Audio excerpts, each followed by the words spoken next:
कोविड-19 महामारी की दूसरी लहर से बचाव के लिए संघर्ष कर रहे देश के कई राज्यों में कोविड-19 वैक्सीन की कमी रिपोर्ट की जा रही है। यहां तक कि कई राज्यों में आधे दर्जन से ज्यादा वैक्सीनेशन सेंटरों को बंद कर दिया गया है।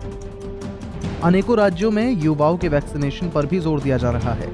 देश के संक्रमित राज्यों में महाराष्ट्र, ओडिशा, राजस्थान, छत्तीसगढ़, आंध्र प्रदेश व तेलंगाना में वैक्सीन के स्टॉक में कमी आई है, जिसको लेकर राज्य के मुख्यमंत्री और स्वास्थ्य मंत्री लगातार केंद्र सरकार के संपर्क में हैं। इस बीच स्वास्थ्य मंत्री हर्षवर्धन व सूचना एवं प्रसारण मंत्री प्रकाश जावड़ेकर ने महाराष्ट्र सरकार की वैक्सीन की कमी के दावे को खारिज करते हुए कहा कि महाराष्ट्र, दिल्ली, पंजाब और छत्तीसगढ़ जैसे राज्य अपनी कमियों को छिपाने के लिए दहशत का माहौल खड़ा करने की कोशिश कर रहे हैं। वैक्सीन की कमी और 18 साल से अधिक उम्र के सभी युवाओं को टीका लगाने की मांग संबंधी बयान इसी सिलसिले में दिए जा रहे हैं।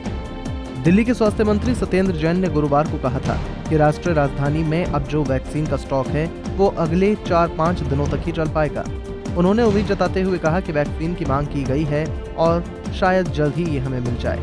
झारखंड के स्वास्थ्य मंत्री बन्ना गुप्ता ने गुरुवार को राज्य में कोविड-19 वैक्सीन की कमी की बात स्वीकारी। स्वास्थ्य मंत्री ने कहा कि अगले 1-2 दिन के लिए हमारे पास वैक्सीन का स्टॉक तो है और इसी के साथ केंद्रीय मंत्री से वैक्सीन की मांग भी की गई है। उम्मीद की जाती है कि इसे जल्द ही पूरा किया जाएगा। देश के कई राज्यों में चलने वाले वैक्सीन केंद्रों में वैक्सीन की कमी रिपोर्ट की जा रही है। इसमें संक्रमण से सबसे अधिक बेहाल राज्य महाराष्ट्र है, जहां हर रोज आने वाले नए मामलों का आंकड़ा 50,000 से भी अधिक है।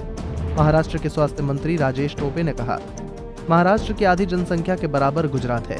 गुजरात को अब तक 1 करोड़ वैक्सीन की खुराक दे दी जा चुकी है, जबकि हमें केवल 1.04 लाख वैक्सीन की खुराक मिली। स्वास्थ्य मंत्री ने कहा, राज्य में केवल 3 दिन के लिए 14 लाख वैक्सीन बची है।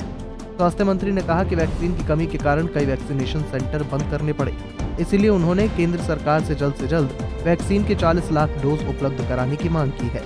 तेलंगाना में भी कोविड-19 वैक्सीन का काफी कम स्टॉक है। राज्य स्वास्थ्य मंत्री ई राजेंद्र के अनुसार केंद्र से कोरोना वैक्सीन के अतिरिक्त डोज की मांग की गई है। वहीं आंध्र प्रदेश ने केंद्र सरकार से वैक्सीन के 1 करोड़ डोज की मांग की है। इसी के साथ ओडिशा सरकार ने केंद्र सरकार को पत्र लिखकर वैक्सीन की मांग रखी। राज्य सरकार के अनुसार उनके पास केवल 3 दिन का ही स्टॉक बाकी है।